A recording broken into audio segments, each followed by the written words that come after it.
ગટ્ટુની હીરોગીરી versus દાદાગીરી. સમાજમાં દરેક પ્રકારના લોકો હોય છે, સારા પણ અને ખરાબ પણ. અને એક જવાબદાર માણસ તે હોય છે કે જે સારાનો સાથ તો આપે પણ ખરાબનો હિંમતથી સામનો પણ કરે. જ્યારે આપણે અત્યાચારનો સામનો કરીએ છીએ તો એક આદર્શ સમાજના નિર્માણમાં યોગદાન પણ આપીએ છીએ. શિયાળાની ઋતુ પતી ગઈ હતી અને બપોરનો તડકો પણ નીકળ્યો હતો. સ્કૂલ છૂટવાની સાથે જ બાળકો ખુશી ખુશી સ્કૂલમાંથી નીકળી ઘર તરફ જવા માંડે છે. ગટ્ટુ ચિંકી પણ છૂટીને સાયકલ સ્ટેન્ડ તરફ જવા માંડે છે. આજે હિસ્ટ્રીના પીરિયડમાં મજા આવી ગઈ. ટીચર આપણને ફ્રીડમ મૂવમેન્ટ વિશે ભણાવી રહ્યા હતા. અરે વાહ, આ તો બહુ જ ઇન્ટરેસ્ટિંગ છે. હા, તેમણે આપણને કહ્યું કે કેવી રીતે દેશના સામાન્ય લોકો પણ નિર્ભીક થઈને વિદેશી તાકાતોની સામે લડ્યા હતા. જ્યારે બધા લોકો એક અવાજમાં આઝાદીનો નારો લગાવવા લાગ્યા તો તાકાતવર બ્રિટિશ સરકારને પણ ઝૂકવું પડ્યું. હા, એકતામાં ખૂબ શક્તિ હોય છે.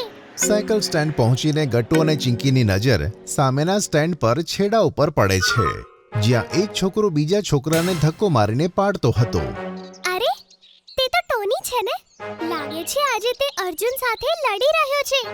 તેણે થોડા દિવસ પહેલા જ સ્કૂલમાં એડમિશન લીધું છે. હા, આ ટોની ક્લાસમાં પણ બધાને હેરાન કરતો રહે છે. ટોની પહેલા ગટ્ટુનો સિનિયર હતો, પણ સતત 2 વર્ષ નાપાસ થઈને તે ગટ્ટુના ક્લાસમાં જ આવી ગયો. ઉંમરમાં મોટો હોવાને કારણે ક્લાસમાં તેનું વેઇટ અને હાઇટ પણ વધારે હતા અને તેની મિત્રતા પણ સ્કૂલના સિનિયર સ્ટુડન્ટ સાથે હતી. તેથી તે તેના ક્લાસમેટ્સ અને જુનિયર્સ પર રોબ ઝાડતો હતો. નાની નાની વાતોમાં બીજા સ્ટુડન્ટ્સને વઢવું, તેમને ડરાવવું ધમકાવવું તેનું રોજનું કામ હતું. ગટ્ટુ અને ચિંકીએ દૂરથી જોયું કે ટોની સતત અર્જુનને બોલતો હતો. અર્જુન જમીન પર પડેલો હતો. તેની સ્કૂલ બેગ અને વોટર બેગ પણ જોડે પડેલા હતા.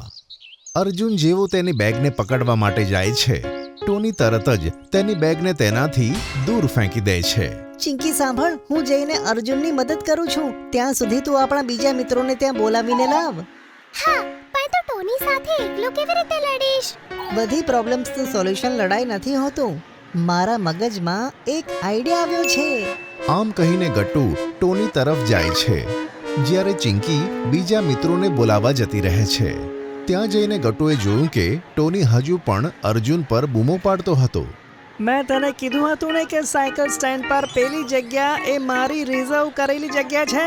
ત્યાં કોઈ તેની સાયકલ નથી લગાવતું. પણ રૂલ બુકમાં તો આવું નથી લખ્યું. ટોની ગુસ્સામાં અર્જુનને પોતાનો મુક્કો બતાવીને કહે છે, બતાવું છું તને રૂલ બુક હમણાં. ત્યાં જ અચાનક ગટ્ટુ વચ્ચે આવે છે અને ટોનીને કહે છે, અરે ટોની, હું તો ક્યારનો તને શોધતો હતો. મને કેમ શોધતો હતો તું? એ તો ક્લાસ ટીચરે મારી પાસે સૌથી 3 પોપ્યુલર સ્ટુડન્ટ્સની લિસ્ટ માંગી હતી.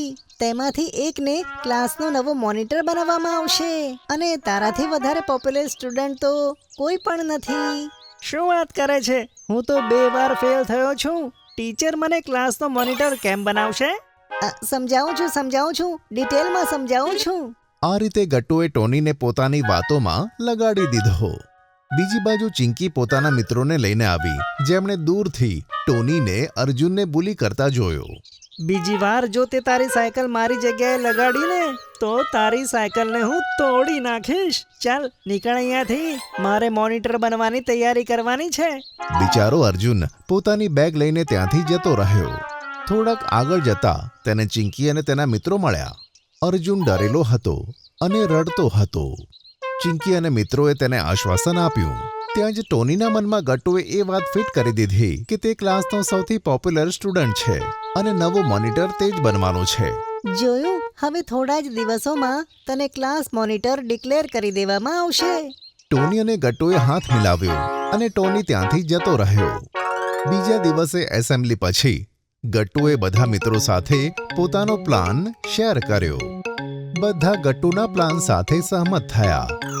પછી ક્લાસરૂમમાં ક્લાસ ટીચર આવ્યા અને બોલ્યા કે, બાળકો, આજે આપણે હિસ્ટ્રીનું પેલું ચેપ્ટર પૂરું કરીશું. Freedom moment of India. Last ક્લાસમાં તમે શું શીખ્યા હતા? મેડમ, આપણે એ શીખ્યા હતા કે અન્યાયની સામે અવાજ ઉઠાવવો જોઈએ. દુશ્મન ભલે ગમે તેલો શક્તિશાળી હોય, પણ સામાન્ય લોકો જો મળીને તેનો સામનો કરવા માટે તૈયાર થાય તો જીત સચ્ચાઈની થાય છે. ખૂબ સરસ ગટ્ટુ, ખૂબ સરસ. મેમ, આપણી વચ્ચે પણ એક છોકરો છે જેની સાથે ખોટું થયું છે, પણ તે નાનો છે અને સ્કૂલમાં પણ નવો છે, તેથી ડરેલો રહે છે અને કોઈને પણ કમ્પ્લેન નથી કરતો. અચ્છા, કોણ છે તે? ગટ્ટુ અને તેના મિત્રો અર્જુનને આશ્વાસન આપે છે કે તે ટીચરની સામે બધાને કહે કે ટોની તેની સાથે બુલી કરે છે. બધાનો સાથ હોવાથી અર્જુનને હિંમત મળી અને ટીચરને બધું કહી દીધું. ટીચર આ સાંભળી હેરાન હતા. તેમણે ટોનીને કહ્યું, ટોની, આ હું શું સાંભળી રહી છું? આ ખોટું બોલે છે મેમ, મેં એવું કશું નથી કર્યું. પછી ગટ્ટુના ઈશારાથી ચિંકી, બંટી અને હરી ઊભા થાય છે. જૂઠું અર્જુન નહીં, ટોની બોલે છે મેમ.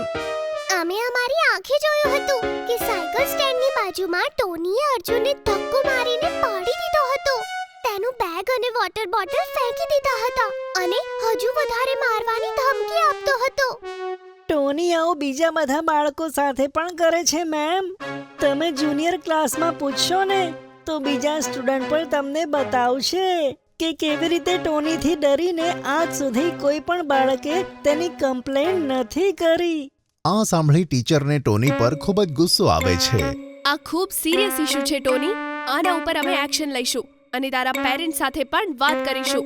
પ્રિન્સિપલ સરને આવી હરકતો સ્કૂલમાં જરાય પસંદ નથી. તે તને સ્કૂલમાંથી કાઢી જ નાખશે. આ સાંભળી ટોની ખૂબ જ ગભરાઈ જાય છે. 2 વાર ફેલ થવાના કારણે તેના પપ્પા પણ તેની ઉપર ખૂબ જ ગુસ્સે હતા. પેરેન્ટ્સને સ્કૂલે બોલાવવાની વાત સાંભળીને ટોની તો હેરાન પરેશાન થઈ ગયો.